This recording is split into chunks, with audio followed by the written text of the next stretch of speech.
Saudações, amigos e irmãos! Vocês estão no canal Reformadores da Igreja, o canal que traz os melhores vídeos para fortalecer seu conhecimento na graça de Deus. Antes de ouvir essa mensagem, eu convido você a se inscrever nesse canal e a clicar no sininho das notificações para continuar sempre ligado aqui nos novos vídeos que surgirem no canal. E agora, nós vamos assistir a mensagem de hoje. Uma das coisas que os falsos profetas argumentavam contra o ministério de Paulo, de que ele era um falso apóstolo ou um apóstolo meia-boca, era o fato de que Paulo era rejeitado pelos seus próprios contemporâneos, os judeus, e que a vida de Paulo era uma vida de sofrimento. E é verdade. Aonde o apóstolo Paulo passava, ele apanhava, era apedrejado, era preso, era rejeitado, ou seja, isso servia de motivo para os críticos de Paulo, ou dava motivo para os críticos de Paulo perguntarem se ele era realmente um enviado de Deus, um enviado de Jesus Cristo, porque se ele era, né, por que Deus deixava que o seu embaixador, o seu representante, apanhasse tanto, sofresse tanto, né? Então, os sofrimentos que Paulo enfrentava sempre era uma questão que era levantada com relação à autenticidade do seu ministério. Era um assunto que os falsos apóstolos exploravam demais. Paulo não é apóstolo não, onde ele passa ele apanha, os judeus rejeitam, apedrejam ele, então ele não pode ser um verdadeiro apóstolo de Jesus Cristo. Está aqui a primeira lista que Paulo apresenta na sua correspondência aos Coríntios, dos sofrimentos que ele enfrentava.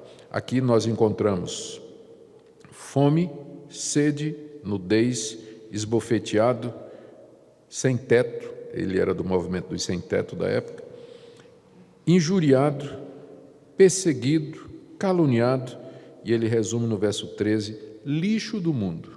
Era assim que ele se sentia. E ele diz, não sou eu, mas os demais apóstolos, é assim que nós nos sentimos condenados à morte, como espetáculo e como lixo do mundo. Segunda lista está na segunda carta, no capítulo 6, de 4 a 10. Nós vamos chegar lá, mas eu já vou antecipar.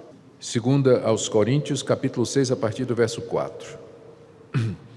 Pelo contrário, em tudo, recomendando-nos a nós mesmos como ministros de Deus. Então, o que é que ele lista que o recomenda como ministro de Deus? Ou seja, que prova, que são evidências, credenciais de que ele é um ministro de Deus.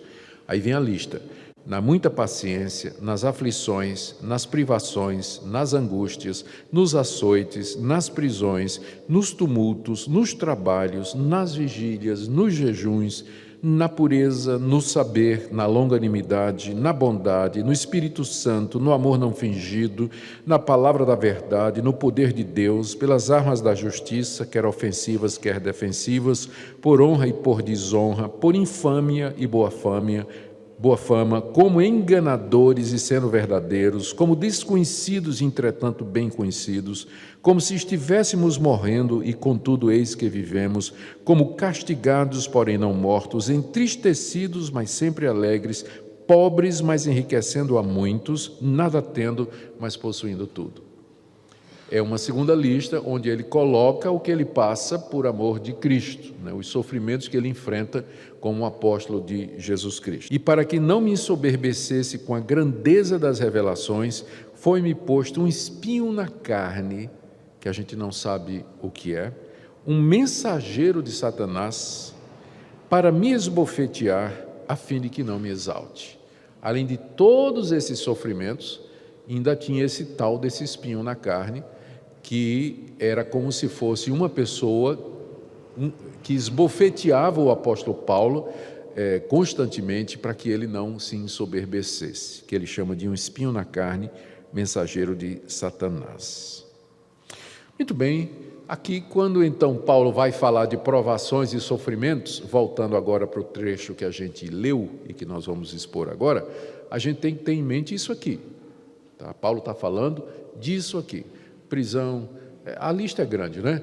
Prisão, apedrejamento, perigo de morrer afogado, passar fome, passar frio, ser preso, ser açoitado, ser açoitado. Ele disse que teve uma vez, ele foi açoitado 5 vezes, né? E 40 açoites, e uma vez o Carrasco errou. Ele contou 39, mas ficou quieto. Ele não disse, Carrasco, faltou uma, né? Ele ficou quieto, mas ele contou, foram 40 chibatadas e, na verdade, era esse o castigo que era dado pela lei judaico-romana, não é? Eu creio que é pela lei romana, aliás, que era dado o castigo. E o Carrasco lá errou e deu só 39, mas ele estava contando, né, a chibatada que recebia. Era isso que ele sofria e era isso que provocava o questionamento. Como é que um homem, né, que tem uma ficha dessas, por que esse sofrimento? Se ele é de Deus, por que todo esse sofrimento? Por que ele enfrenta todas estas coisas?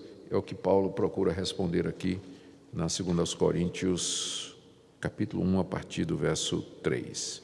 Vamos ver aqui, então, a explicação de Paulo, como é que Deus usava os seus sofrimentos. Os pontos que nós vamos destacar aqui são os seguintes. Em primeiro lugar, Paulo menciona que, no meio de todas essas provações, Deus o confortava. Ele podia passar por tudo aquilo, e de fato ele passava, mas ele sentia ou tinha da parte de Deus o conforto no meio de todo aquele sofrimento.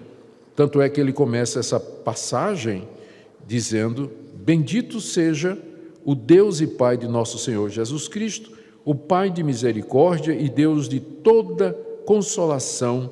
É Ele quem nos conforta, ou é Ele que nos conforta em toda a nossa tribulação. É impressionante como uma pessoa que passa por tudo isso, ele não tem revolta no coração com Deus. Ele não se sente injustiçado, ele não se sente que Deus não está dando a ele o devido valor, ou que Deus não ouve as suas orações, porque ele, inclusive, orou para que Deus tirasse o espinho na carne. A gente não chegou até aquela passagem, mas ele 3 vezes pediu que Deus tirasse o espinho da carne dele, não é? Que era um dos muitos sofrimentos que ele passava, e a resposta de Deus foi não, embora Deus tenha dado para ele a graça para que ele pudesse suportar tudo aquilo. Mas realmente impressiona a capacidade que o apóstolo Paulo tem de passar por todas estas coisas e ainda ter essa atitude de gratidão a Deus, de louvor a Deus. Ele bendiz a Deus, bendito seja Deus, e chama Deus aqui de o Pai de misericórdia. A misericórdia de Deus não consistiu em livrar Paulo do sofrimento, mas em confortá-lo no meio do sofrimento. Ele não tirou Paulo, ele não tirou o espinho da carne de Paulo, mas ele deu graça para que Paulo pudesse suportar. E Paulo vê isso como misericórdia, que Deus teve compaixão dele. Ele chama Deus aqui o Pai de misericórdias, ou seja, todas as misericórdias são dele, porque ele é o Pai de toda misericórdia que existe, e ele é também um Deus de toda consolação. Todo tipo de consolação vem desse Deus. Consolar é confortar, trazer alegria no momento de tristeza, no momento de necessidade, chegar junto, ajudar, encorajar quando a pessoa está desanimada. É isso que Deus fazia com Paulo no meio de todos esses sofrimentos que nós acabamos de ver. Então Paulo tinha essa convicção, ele experimentava esse conforto de Deus no meio de todo o sofrimento. Agora, ele fazia isso porque ele sabia por que é que Deus permitia todas aquelas coisas. E a razão está aí no verso 4. É Deus que nos conforta em toda a nossa tribulação, para podermos consolar os que estiverem em qualquer angústia, com a consolação que nós mesmos somos contemplados por Deus. Ou seja, Paulo sabia que a razão pela qual ele experimentava todo aquele sofrimento e era consolado por Deus é para que ele pudesse também consolar e confortar outras pessoas que estavam sofrendo. Ou seja, era como se Paulo fosse um rato de laboratório, vamos usar isso, né? Fosse a cobaia. Deus primeiro experimentava nele, não é? E uma vez que Paulo tinha a experiência do conforto no meio das tribulações, quando ele encontrava irmãos também sofrendo, passando por dificuldades e por angústias, Paulo tinha uma palavra de experiência, uma palavra que ele mesmo tinha vivido para consolar aqueles irmãos. Então era por isso que Deus permitia que ele passasse por sofrimentos, porque os sofrimentos de Paulo, seguidos da consolação, davam ao apóstolo Paulo autoridade para ele ministrar, aconselhar e abençoar as outras pessoas que Deus colocou sob seus cuidados e que também igualmente experimentavam sofrimento, dificuldade. Paulo sabia que Deus permitia tudo aquilo para usá-lo para consolar a outras pessoas, como ele diz aqui no verso 4. Deus me consola para que eu possa consolar outros. Por isso ele permite que eu sofra, para que eu possa consolar quem está sofrendo. E isso, saber disso, animava o coração do apóstolo Paulo. Como é que Deus fazia isso na vida de Paulo? Ele explica no verso 5, o porquê aí está introduzindo uma explicação. Ele diz, porque assim como os sofrimentos de Cristo se manifestam em grande medida a nosso favor, assim também a nossa consolação transborda por meio de Cristo. O que é que ele quer dizer aqui? Ele quer dizer que ser um discípulo de Jesus Cristo, e particularmente um apóstolo de Jesus Cristo, vamos concentrar mais no discípulo, significa em participar dos sofrimentos de Jesus Cristo. É isso que muita gente não entende a respeito do cristianismo. O cristianismo tem no seu coração a redenção do homem mediante o sofrimento e a morte de um homem, que é o nosso representante, Jesus Cristo. Então, se nós somos seguidores de Cristo e salvos por Cristo, coisas como teologia da vitória, do triunfalismo, do sucesso e de bênçãos materiais aqui, é uma contradição ao próprio espírito do cristianismo. Nós somos discípulos do crucificado. Nós seguimos aquele cuja vida foi uma vida de sacrifício, de renúncia e que nasceu para morrer na cruz, que durante a sua vida não teve os confortos, não teve os privilégios que outras pessoas tiveram e que assumiu voluntariamente esse papel exatamente para nos redimir das nossas iniquidades. Então, quem quiser ser um discípulo de Jesus Cristo, ele tem que estar disposto a, como ele diz aqui no verso 5, os sofrimentos de Cristo se manifestam em grande medida a nosso favor. Ele tem que estar disposto a participar dos sofrimentos de Cristo Jesus. O cristianismo não é uma religião triunfalista com relação ao mundo presente.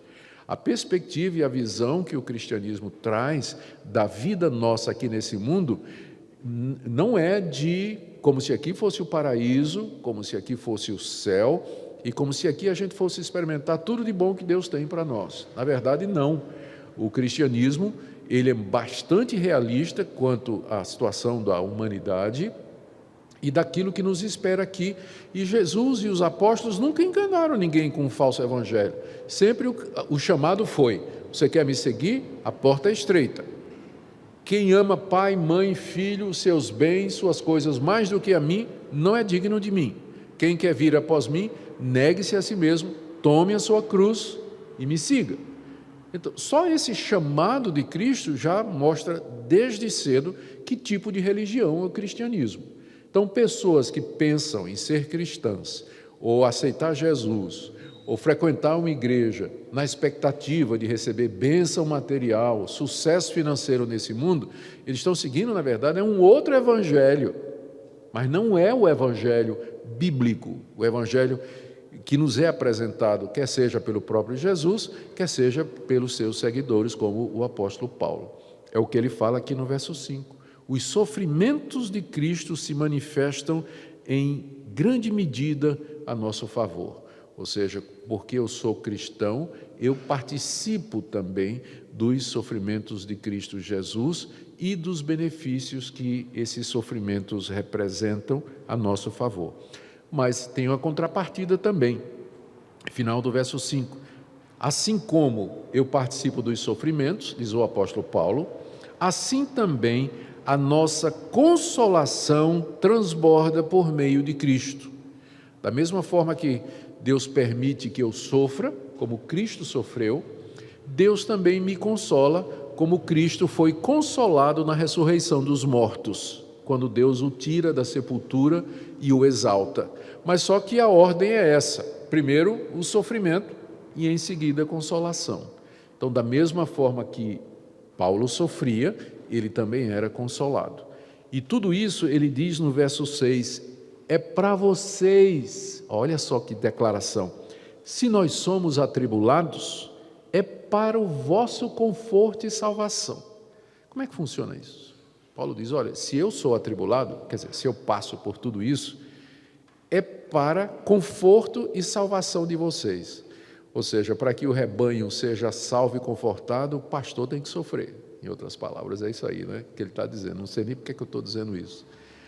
Mas é o que Paulo está dizendo. As minhas tribulações, lembra que ele está tentando explicar à igreja de Corinto por que ele sofre.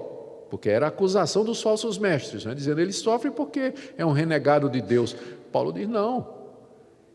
Quanto mais eu sofro, mais consolo e salvação para vocês.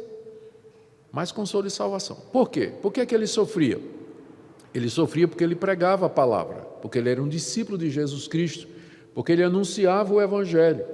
E quanto mais ele pregava, mais ele sofria e mais ele era perseguido. Mas quanto mais ele pregava, mais gente ouvia o Evangelho, mais gente era chamada pelo Espírito Santo através da pregação, e mais gente era salvo, e mais gente recebia o conforto da redenção que vem através de Jesus. Ou seja, quanto mais Paulo sofria, mais gente se salvava e mais gente recebia conforto do Espírito Santo. Se somos atribulados, é para o vosso conforto e salvação. E se somos confortados, é também para o vosso conforto. Quando Paulo recebia conforto da parte de Deus, ele era consolado, então ele podia passar isso também para as pessoas que estavam sob a sua responsabilidade, os membros da igreja de Corinto, das demais igrejas que ele fundou e de onde ele era pastor. Ou seja, quer Paulo estivesse sofrendo, quer ele estivesse sendo consolado, ele era o canal através do qual Deus salvava e consolava as pessoas ao seu redor. Essa é a razão pela qual ele sofria. Só que no verso 6 ele coloca uma condição, para que isso funcione. Ele diz que isso se torna eficaz suportando vós com paciência os mesmos sofrimentos que nós também padecemos. Ou seja, Paulo diz, mas tem uma parte aí que cabe a vocês, que é vocês suportarem com paciência os mesmos sofrimentos que nós suportamos. Se vocês são cristãos, se vocês conhecem a Jesus, são discípulos de Cristo Jesus, e vocês estão vendo esses sofrimentos que eu estou passando por amor do Evangelho, então isso deveria servir de exemplo e estímulo para que vocês suportem com paciência os sofrimentos aqui desse mundo, porque é dessa forma que Deus vai trazer conforto e consolo para vocês.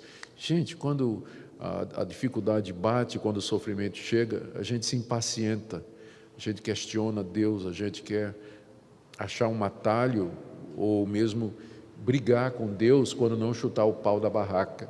Mas o alvo de Deus com o sofrimento é exatamente nos trazer o conforto e a consolação espirituais. Mas isso só vai acontecer se você suporta com paciência, perseverança e resiliência essa provação que vem sobre você. No verso 7, o apóstolo Paulo diz da certeza que ele tem de que aqueles irmãos ali em Corinto, eles seriam abençoados com aquele sofrimento. Verso 7, a nossa esperança a respeito de vós está firme, sabendo que como sois participantes dos sofrimentos, assim os sereis da consolação. Paulo dizia assim, olha, vocês, eu tenho certeza de que esse processo que eu descrevi, eu sofro e sou consolado para que vocês sejam salvos e consolados, desde que vocês sejam pacientes. Eu tenho certeza que isso está acontecendo com vocês, tenho certeza. Ou seja, sei que vocês participam dos sofrimentos e vocês participam também da consolação. Eu quero trazer 3 aplicações aqui para nós, que eu creio que são importantes. Várias, aliás, mais de 3, na verdade. A primeira delas é que passagens como essas e outras da Escritura, elas nos mostram a verdade a nosso respeito aqui nesse mundo.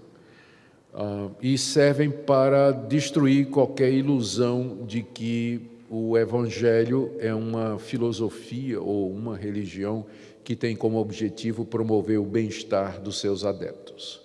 E com isso eu estou combatendo a teologia da prosperidade e outras formas de teologia que querem utilizar alguns princípios da Bíblia fora de contexto para dar esperança falsa aos seus seguidores. Eu não estou dizendo que todo mundo que faz isso é um falso profeta, mas eu estou dizendo que ele está ensinando um falso evangelho. Pode ser que haja alguém que seja sincero e que aprendeu isso de alguém, mas que ele está ensinando um falso evangelho, ele está.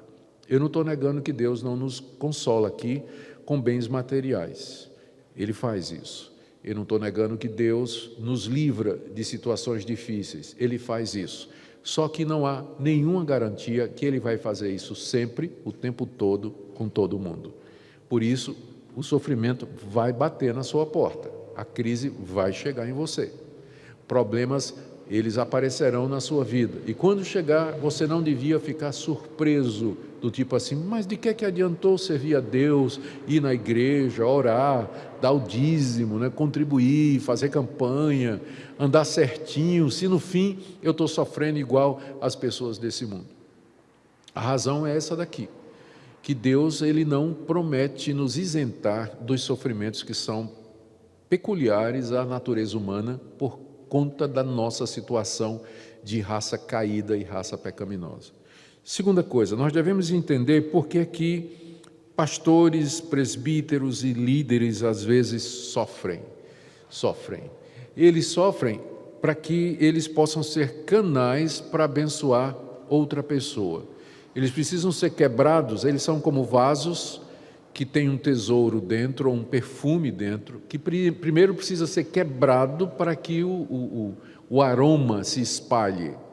Essa é a razão pela qual, não com pouca frequência, homens de Deus, que são verdadeiros homens de Deus, eles passam por tribulações, provações e sofrimentos muito grandes. Exatamente como no caso de Paulo, através do quebrantamento deles e do sofrimento deles, Deus transmitir o aroma de vida para as pessoas. Eles precisam ser quebrantados e consolados. E não poucas vezes Deus coloca os líderes como exemplo disso. Ele fez isso com os profetas do Antigo Testamento. A vida do profeta era um sermão. Deus disse para Isaías andar nu durante um tempo, né? Ainda bem que Deus não faz mais isso hoje. Mas ele mandou o profeta Isaías fazer isso. Ele mandou o profeta Jeremias passar por uma situação de crise. Se não me engano, Oséias teve que casar com uma mulher que era uma prostituta. Então, a vida do líder era um sermão que Deus pregava ao vivo e a cores. Ele não usa mais esse tipo de estratégia, mas o princípio permanece o mesmo.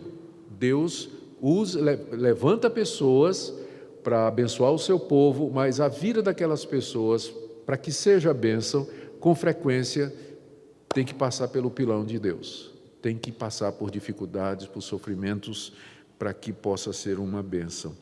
E aqui vem então minha terceira lição, por isso a gente tem que orar por aqueles que Deus colocou na nossa vida, né? Veja que no final, no verso 11, eu vou falar disso a próxima quarta-feira, Paulo termina essa parte pedindo a oração da igreja. Por favor, orem por nós, orem por mim, no meio de todo esse sofrimento, no meio de toda essa dificuldade. Então, nós devíamos orar para que Deus abençoe os pastores, abençoe os líderes, para que eles possam cumprir o seu papel. E, por último, precisamos aprender a ser pacientes quando as provações vierem sobre nós, nos espelhando, como diz a carta de Tiago, né? Tomai como exemplo e como modelo de paciência no sofrimento os profetas e dá o exemplo de Jó, né? E dá o exemplo de Jó. Suportar com paciência os sofrimentos que nos vêm. Olá, amigos e irmãos, muito obrigado por terem assistido mais um vídeo aqui no Reformadores da Igreja, sempre trazendo mensagens para edificar, abençoar a sua vida. Hoje, em especial, tratando de um tema que muitas vezes é trazido ou é marginalizado nos temas em que são expostos aí nas igrejas, nos púlpitos, que é a questão do sofrimento. Infelizmente, nós vivemos uma época em que o sofrimento é encarado como obra do diabo, ou muitas vezes como um sinal de que a pessoa está em pecado ou de que ela não tem a presença de Deus. Como a exposição do reverendo Nicodemos foi tão bem clara a respeito disso, um dos principais personagens do Novo Testamento, o apóstolo Paulo, autor da maioria das cartas que nós temos no Novo Testamento, um homem que marcou a sua vida por levar o evangelho aos gentios, espalhar as boas novas do evangelho, dedicou todo o tempo da sua vida depois da conversão ao ministério de Cristo. Ele foi também um dos homens que mais sofreu, um dos homens que carregou no próprio corpo as marcas do evangelho, a perseguição que sofreu e tantas outras coisas que teve que passar por causa do evangelho. Então, se essa ideia que muitas vezes é pregado hoje em algumas denominações, e aqui eu não quero generalizar, mas se essa ideia que é pregado que o sentido de sofrer é a ausência de Deus, então o apóstolo Paulo era um homem que de fato não tinha parte nenhuma com Deus, e nós bem sabemos que não é essa a verdade. Muitas vezes o sofrimento é o meio pelo qual Deus abençoa a vida de outras pessoas, fazendo com que você ganhe experiência e através dessa experiência você possa consolar outros. O sofrimento também é uma maneira de Deus fazer você lembrar que esse mundo não é o seu lugar, que você não deve se apegar às coisas desse mundo, mas que nós devemos caminhar olhando para aquilo que nos espera, a herança celestial que nos aguarda. Muitas vezes o sofrimento é para correção, é para o fortalecimento da nossa fé. E Deus ele utiliza esse instrumento ao longo da história com muitos homens e mulheres de Deus, não por causa dos seus pecados, não como uma punição, mas como um aperfeiçoamento das suas próprias vidas.